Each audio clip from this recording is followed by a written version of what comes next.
Price த lot. Brother ஒருத்தர் நீயே நிரந்தரம் அந்த சாங் பாட சொல்லிட்டு கேட்டிருந்தாரு. அந்த பாட்டு நான் பாடுறேன். எல்லோரும் லைக் பண்ணுங்கள், ஷேர் பண்ணுங்கள். சாங் பிடிச்சிருந்தா மறக்காமல் கமெண்ட்டில் வந்து ஆமேன்னு சொல்லிட்டு போங்க. ஏசு ராஜா உந்த நண்பே நிரந்தரம், மாறும் உலகில் மாறாவும் உறவே நிரந்தரம், இன்மை வாழ்வில் மறுமை இருப்பது நிரந்தரம், இன்மை வாழ்வில் மறுமை இருப்பது நிரந்தரம்,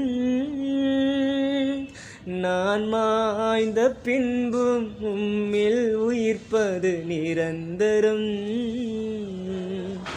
நான் மாய்ந்த பின்பும் உம்மில் உயிர்ப்பது நிரந்தரம்.